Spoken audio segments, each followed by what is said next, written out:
Hey everybody, my name is Angie Murenga. You're watching Just Angie, and I just want to welcome you to part 2 of our conversation with Nina on the obstacles that she's been able to overcome.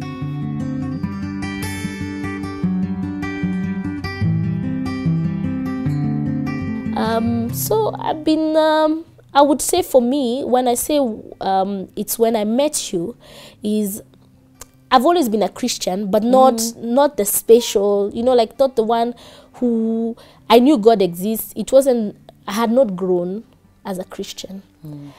And I've found so much strength and peace, even the grace to go through life and difficulties that I go through, even as a parent, as everything, through prayer, through Christianity. So when I came for the prayer and it worked well, then I was like, okay, maybe I can go back to that class. But we have our own drama we've had after that. So, yeah, but I mean, your ministry has been a place where I felt back home again, because I mean, you cry, mom is not there, sister is not there, brother, you're by yourself, literally. Yes, you have friends, but it's, it's something different to cry like in a foreign country. It's very interesting. So I went through the process of PLF, and it helped me even rework my businesses, even my vision for those businesses. And even what I liked about the space, it has shown me that all the good things, because we serve humanity in what we do. I mean, at home we serve our children, that's humanity around us. And it has given me a space to actually validate what I have been believing in. The things I've been doing in my business, the things I've been doing in my career, and just being in a space where you're like, okay, I'm doing the right thing. It may be tough, but one day a breakthrough will happen. So that's really, for me, I would say every time I have a tough time, I always go back to KBS because it's a space of PLF family. And it's a space that has so much joy, so much grace, so much peace, so much hugs, love, and even a space where you're empowered by other leaders. And, by hearing from their story, from how they want to empower others. I mean, we do things in a very unconventional way at Kingdom Business. So that has been a place of, even my mom, if she sees me cry, she's like, have you called Pastor Angie? I love I was like, is Pastor Angie knowing you're crying, And I love moms because I think one of the things that's also good about moms is that you see your mom will always instinctively want to defend you. So when you hear a parent, and there are several who at least they've met me, they came, they wanted to meet me, what's going on with my child, why is she in this space, who is this woman, and then we've gotten to know each other, and then a mother will always make the right decision for you. So she wouldn't, it's because she came and she checked out Pastor Angie and she saw, okay, this woman is legit and she's working with God this way, so that's good. So then they'll encourage their children to, have you talked to Pastor Angie, have you consulted her about it? So I find that encouraging. So I've gone through a lot of coaching through your hands, through the hands of your leaders, through the lesson we've had in the space. And to be honest, I mean, if I didn't have God right now, I don't know where I'll be. That's the thing. I won't lie to you. Same, you think it's for me. If there was no God, I don't know where I'd be, Nina. I don't even know whether I'd be alive. Let me just even say that. I don't know where I'd be, but it would be a very disastrous. I think it would be a very disastrous place or a place of turmoil if I would not already have passed on. Because my life was heading to destruction. Exactly. And it's good when, like I say, let's look at the world space. When we're going through depression or a lot of things in your life, you want to go to someone where you can pour yourself and they don't have to judge you and just listen to you and be able to tell you maybe this is what you're doing that's messing with you, or maybe you need to re-strategize, or maybe you need to change this and that and that. And when you have that from a God perspective, I mean a leader or a friend that is grounded also with God and able to show you even that side of Christianity, oh my goodness, you can go through anything in life. Anything, because I mean, I always feel like Where the world stops is when now he starts. Like, yes. Oh, yes. It's where the world stops is where he starts. Totally. When you're done, are you done with the world? Yeah. Okay, you're done. Let's That's go now. Now That's he'll come, and then you say, "Come now and show me where we're gonna go." Yeah. And then he will take you on this journey. Exactly, and that's remind me a conversation I was having with he was our best man for the marriage. So we were talking yesterday, like, Nina, I've seen your journey in Christianity. It has really helped you, and you're better, and your kids are better. Blah, blah, blah.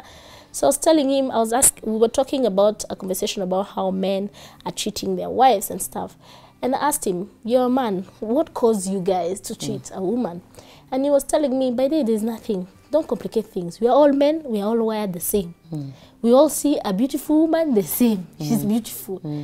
But then at the end of the day, if you're not God-fearing, you will not know that going there is the wrong thing. Yes. So where the world stops, God starts. You can't, there's no other ways about it. Yeah. And for me, I think for me, the encouraging part of your story as we bring it to a close for me is, you see, Isaiah 61 verse 9 says that everybody will see and know that you're a people that God has blessed. Yes. They will know there's nobody else could have done this. Pastor Angie does not have the intelligence or the capacity to do what God has done for Nina. No, I'm just a vessel. So I'm a vessel, and God will appoint different people for your life. So for me, it was you. For somebody else, it's somebody else. Yes. But it is only God who can have taken Nina through the healing, gotten you through the pain, gotten you through the grief, gotten you on track, helped you live every day. Yes. There's nobody else. There's no we can deny it, and I love that you're there. You know, you really bring that scripture to life, and then you bring the other one where he says he cannot take a lamp and hide it under a bush. He lights it up and then he puts it up somewhere where everybody can see. That is the light shining, or it's giving light in the room. So I think you encourage a lot of people. You may not know it. I think you do.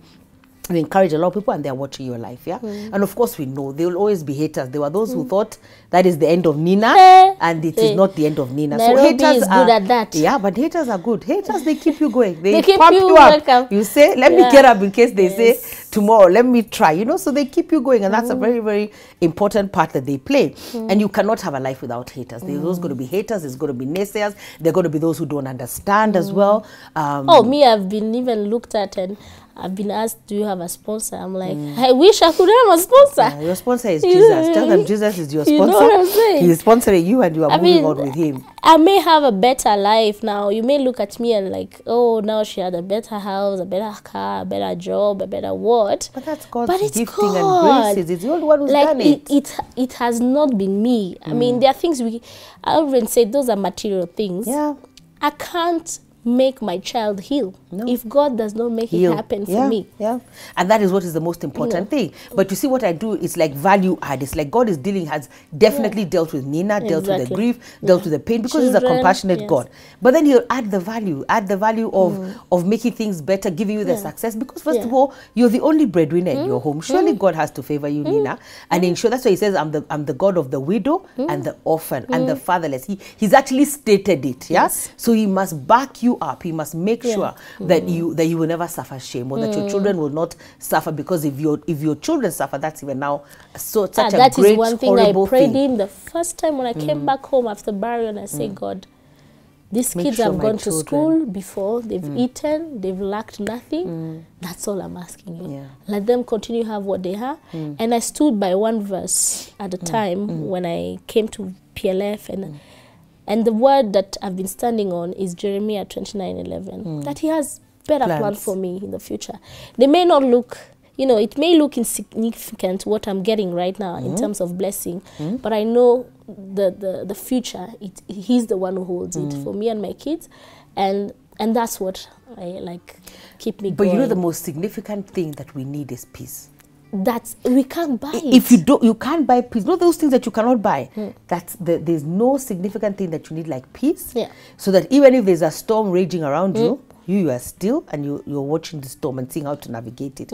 And then you need peace, just to be able to have peace, to be able to sleep at night, to be able to get up, to be able to say, this is what I want to engage in next, just to have a certain peace around you. And that is very important. And I think just coming back even to the PLF space, I love that even when it's not, even if there's so many leaders by God's grace in that space who you can also relate with, who can encourage you, who you've seen their story, who you've had them, who you can even have a conversation with. So it's not just about Pastor Angie. There are so many people in that space that God has put in the family that you can ask. You know, and it's just like a normal family. You can ask this sister, ask this brother, ask this uncle, ask this auntie. So we're a family. So it's not just there, you know. It's a hub. Yeah, it's a hub. It's a hub of energy and of getting anything that you need, you're able to get from the family. Absolutely. So I'm so encouraged when I see you, and I know that. So now I love you. I know. You see now. You see now. And I think you're a person of extremes. Extreme love, extreme hate.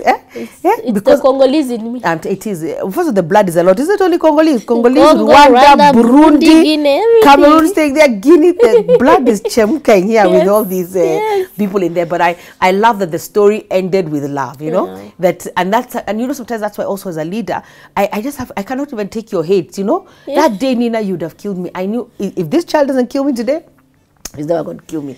You hated me with everything, and I could see it. You were not even trying to hide the hatred, you know. But here we are now, and here we have now we have love, you know. Yes, we have love, and we have a journey that we're going on to. So I really bless God for you. Blessed to be and I know that your story has encouraged somebody. I know. So if you're out there, be encouraged, get up, dust yourself up, and let's do this. And life is not over. It's never over. No, you don't say until the fat lady says, but it's never over until God says it's over. And if you've come to the end of yourself, pick up God. He's there. He's waiting for you. Always. God bless you. Bye. Bye. See ya. Bye-bye.